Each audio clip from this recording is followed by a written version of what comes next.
One thing do I teach, O my disciples, suffering and deliverance from suffering.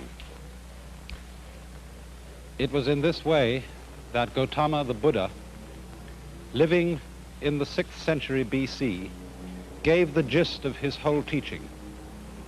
And it's for this reason that many commentators and critics of Buddhism have called it a way of escape because of its tremendous concern with the problem of human pain as the fundamental problem of life and the means of deliverance from pain.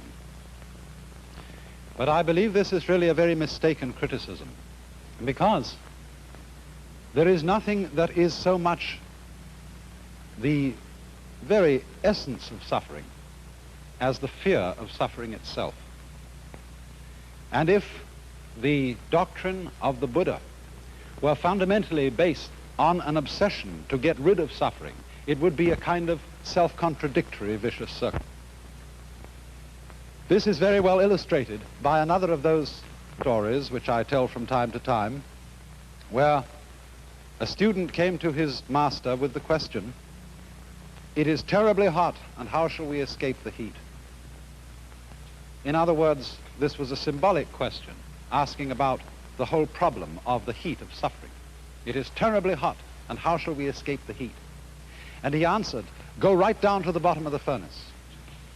"But in the furnace," said the student, "how do we escape the scorching fire?" And the master's final word was, "No further pains will harass you." Now you might say then that the attitude of the Buddhist philosophy to suffering is not at all one of turning away from it, of solving the problem of suffering by turning one's back on it and escaping it. Rather, its whole attitude is that the solution to the problem of human pain, whether it be physical or whether it be moral, is to go right into it.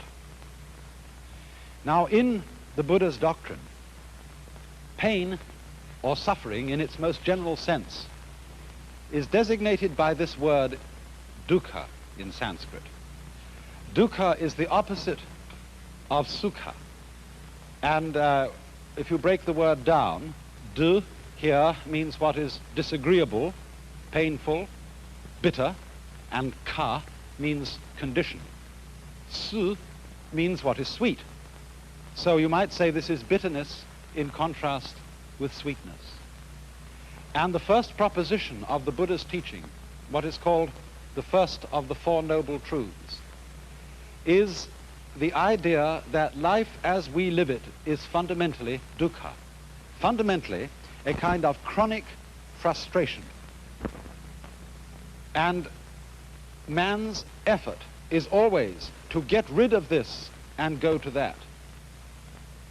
But the basic idea of the Buddha was that if you have this, you must have this, because these two contrast with each other. You don't experience this unless you experience this. You don't experience this unless you experience this. So if you go after sweetness, you cannot experience sweetness unless there is always as its background the contrast of bitterness. And therefore, the objective of the Buddha's doctrine was not to get rid of pain and put pleasure in its place, but to go to something else which stands, as it were, transcending these two opposites, above and beyond them, which in Sanskrit is called ananda. That word is usually translated bliss, but in a rather unusual sense. There is a poem, again from the tradition of Chinese Zen, which says, "Under the sword lifted high, there is hell making you tremble. But go straight ahead, and there is the land of bliss." And so bliss here has a very special meaning. It isn't bliss in contrast to agony. And I think probably the best way of translating the word ananda is to use the English word ecstasy. Now, then our problem is simply this. How is it that through a profound going into suffering, that is to say, a profound acceptance of it, there can come out of it some sort of bliss. This is the problem we have to understand. Now, first of all, by way of illustration, I would like you to consider a mild but nevertheless chronic form of suffering which we constantly undergo, the experience of fear. What is fear? What, in other words, when you are afraid, are you actually feeling? A great deal of the doctrine of primitive Buddhism, as we have it recorded from the Buddha's own teachings, is concerned with close attentiveness to one's inner feelings and states of mind. A careful watching of them to find out what they really are.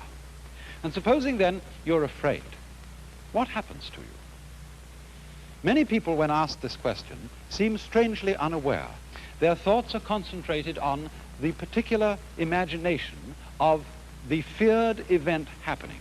In other words, a person is afraid of having a certain sickness, disease, and he keeps thinking of what it might be like to have that disease. But supposing we switch our attention from that and concentrate for a moment on what it simply feels like to be afraid, we find, don't we, that we get a kind of creepy feeling up the spine. We get a sort of sinking or hollow feeling in the pit of the stomach and a clammy sensation in the palms of our hands. Now, as a matter of fact, that's not really very painful, is it? That's all that's the matter with you, and that's the worst that life can do to you at that moment. Furthermore, notice something else, that when you have what you call fear, you have also precisely the same sensations that you have in a totally opposite situation, when you have what we call shudders or thrills of delight. They are the same shudders, the same trembles, sometimes even the same creepy feeling up the spine, the same sinking feeling in the pit of the stomach, that a very profound positive emotional experience can excite. So that we find that our feelings depend for their valuation as to whether they be positive or negative, very much as to the context in which they occur. For example, say a father is playing with his boy and he gives him a slap on the behind. The boy looks around, and if he sees an angry expression on his father's face, he feels hurt. It was painful. But if he sees his father is laughing at him and was just teasing him, it doesn't hurt him at all. And so it is with all our sensations. The way they impress us positively or negatively, as good or bad, depends to a very large extent on the context in which they are set. Take, for example, in a poem like this by the humorous poet Thomas Hood. The poem says, "They went and told the sexton, and the sexton told the bell." Now, it's the same sound told in either case, but its meaning is completely different because of the context in which it occurs. If the second line had said, "and the sexton told the minister," then it would have had the same meaning in both lines. And just as words change their meaning in accordance with their context, so the meaning of what we experience alters contextually. And so it is this then that close awareness of our feelings reveals. In the same way, we can say we weep when we are sad, but we also weep for joy. There are tears of joy and tears of sorrow. Exactly the same tears, exactly the same physical sensation, but what a difference the context makes. And therefore the idea of the Buddha was to become delivered from suffering, not by running away from it, but from looking at the actual concrete reality of what we feel and forgetting the context. Now, of course, this is obviously something quite possible in the milder forms of suffering. But what happens when suffering becomes really acute? Perhaps as an illustration of this, I might turn to a very extraordinary work of art. It is a sculpture of Saint Teresa by Bernini. Look at that face and try and decide what feeling that face is expressing. Is it agony? Is it a rapture of delight which would, as we say, cause one almost to swoon? What is it? actually, if you look back and see the whole scene, you will see that the saint is confronted by an angel who is piercing her with a dart, the dart representing the divine love. And so the figure represents Saint Teresa in ecstasy, in profound joy, profound delight at the state, the inner feeling of her union with the Godhead. And this is exactly what is meant by ananda, ecstasy, for pleasure and pain in their most intense forms, both producing that we could call ecstasy. A very striking illustration of this has been given recently.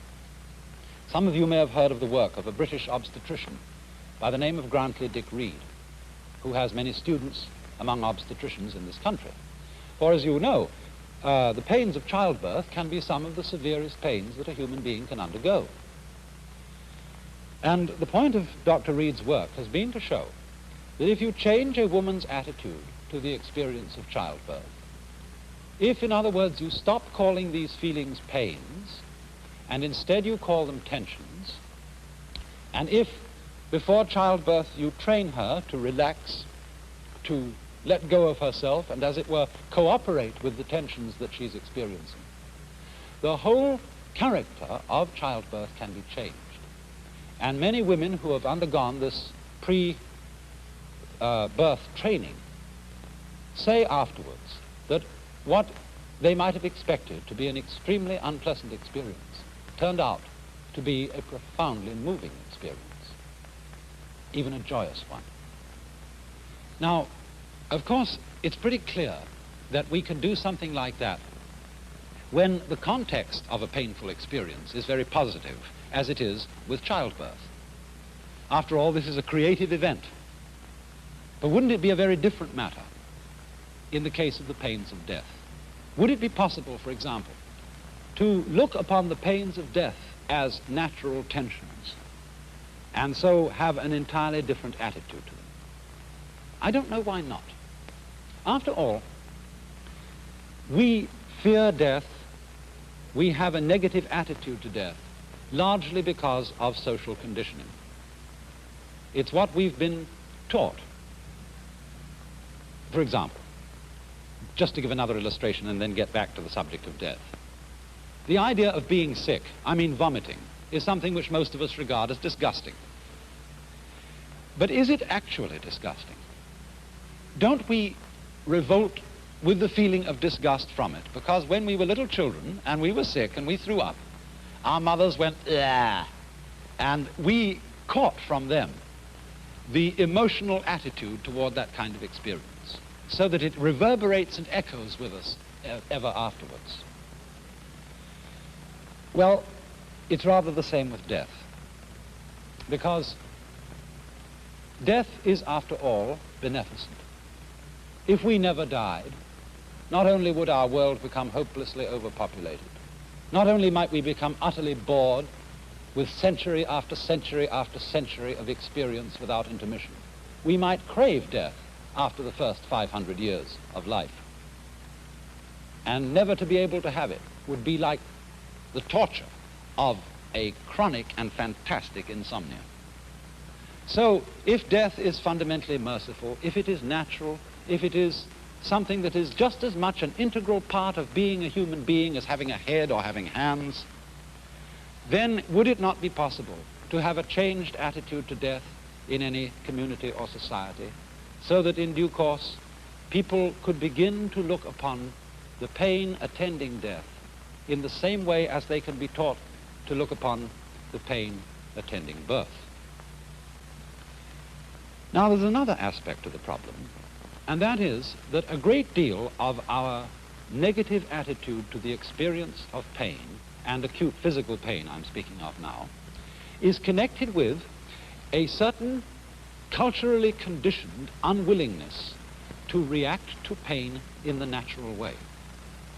In other words, we are afraid of giving in to suffering in the way that our own physical organism suggests to us. We are afraid of crying. We're afraid of screaming. We're afraid of going into those very undignified motions which constitute the human being's reaction in pain. Even though, as I just pointed out, we sometimes have the very same reactions in acute pleasure. But we are fundamentally ashamed of pain because we are taught that giving in to pain, weeping or something like that, is unmanly, sissy, or something like that.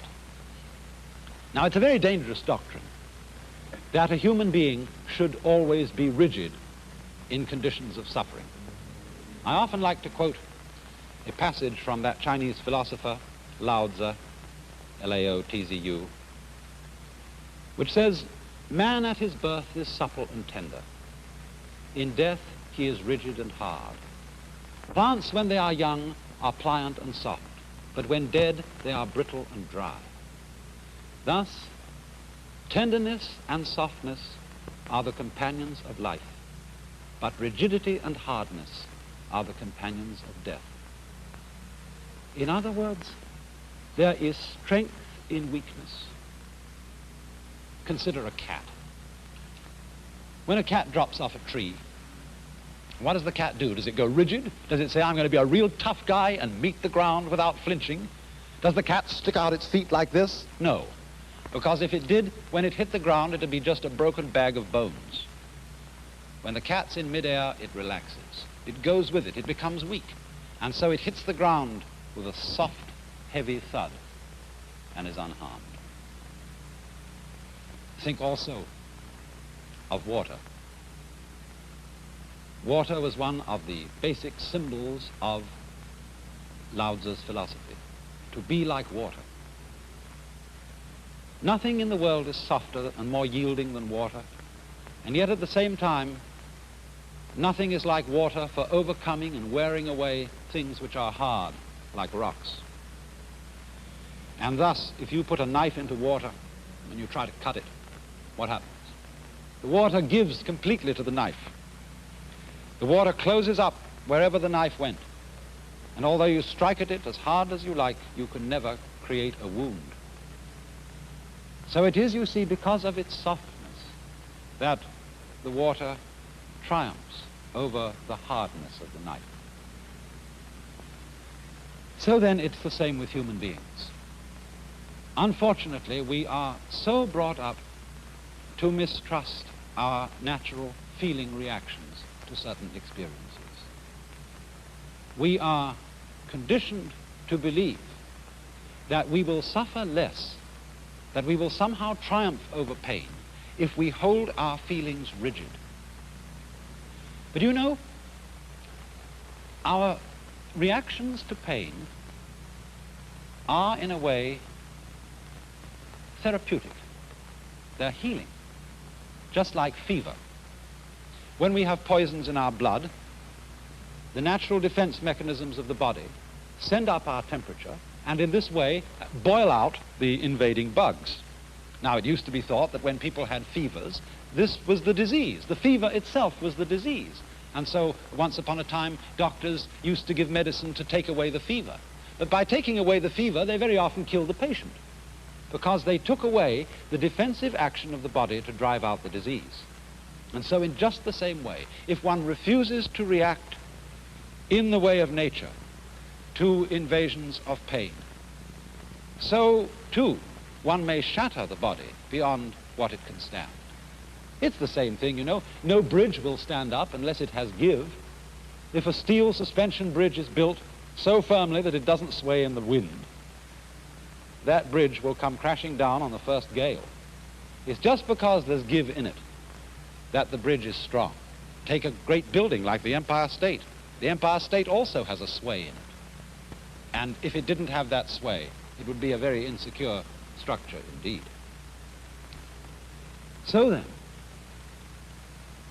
when we are willing to react to pain as our own natural feeling suggests, if we're willing to scream, if we're willing to weep, if we're willing to wriggle and writhe as pain suggests to us to do, a very strange thing happens.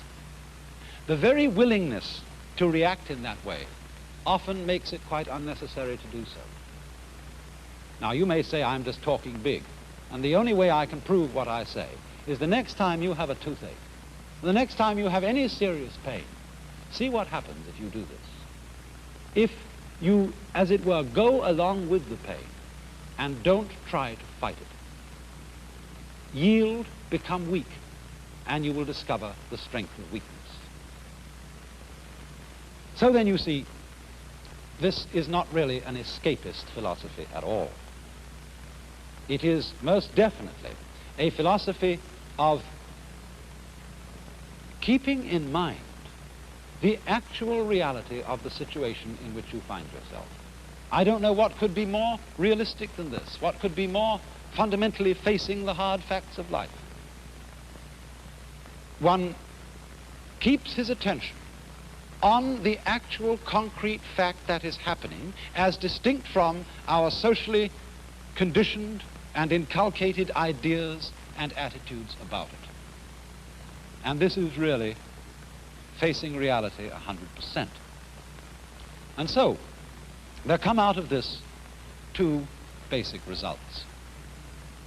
The first is that when we don't resist pain, we don't set up a vicious circle in connection with it. Take the pain of fear again. Supposing you're in a situation where the doctor has told you you have to have an operation. And of course, if you're going to undergo this operation in the best way, you need to be rested, you need to have plenty of sleep, you need to be strong, and so on. Well, fine advice, isn't it? Because the moment you know you've got to have an operation, you're liable to get a bit frightened, and then you know you ought not to be frightened. You ought not to stay awake at nights and worry about it. You need sleep. And then you get afraid, you see, because you're afraid. You're afraid that your fear is going to lead to insomnia and debility, and so you are afraid of being afraid. And then because you see that you are afraid of being afraid, you are afraid because you are afraid because you are afraid. So that worry is always a vicious circle in which you are worrying because you worry, because you worry, because you worry. And this, as it were, builds up a whole chain of reactions which makes the pain of fear worse and worse and worse. So then, if at any point in this link we can, as it were, be willing to be worried, and then you don't worry about being worried. Be willing to be afraid, then you don't have to be afraid of being afraid. And so this, in other words, diminishes the total amount of pain because it doesn't allow the painful situation to build itself up and up and up and up. In the same way, if somebody stuck a hook into you and you pull away from it, well, the hook goes more deeply into you. But if you're caught like a fish on a hook and you go with the hook, this reduces the amount of tension. And this works backwards all the way down the line. Now, there's also a second result. And that is that when our mind, our consciousness, our attention is fully focused on what is, on the actual situation, as I said, we are free from various thoughts about it and associations with it that bring up a context which makes the experience painful. So you might say that this is an attitude of taking things as they come, one at a time. For example, many of you who are not blessed with dishwashers have to wash many dishes day after day. And when you've been married as a woman for, 10 or 11 years, one day you're sitting there at the sink, utterly weary of the whole thing. And in your mind's eye comes the immense pile of dishes which you've had to wash day after day in the past. There they are in your mind's eye, standing up, piled forever and ever on the draining board. And also in your mind's eye is that enormous pile of dishes that you're going to have to wash in the future. And you think, my life is that of a mere drudge, washing dishes, washing dishes, washing dishes, and there's no end to it. But if you were realistic, you would see this. You have only one dish to wash in your life, this one. You can only wash one dish at a time, and that's the only one you have to deal with. It's the same with climbing a mountain. If you start to think as you climb, oh, what a lot of steps to take, then the task becomes utterly oppressive. Or if, for example, you make a New Year's resolution and you say, well, I'm going to go on the wagon. I'm not going to drink anymore this new year. And if you say, this whole year I will not touch another drop of drink, well, of course, the old devil immediately brings to your mind 365 days of not drinking anything alcoholic. And that's overwhelming. Don't tempt the devil that way. One conquers the problem by not drinking this one and saying nothing about the next. So with the climbing of the mountain, taking each step as if it were the only step to be taken.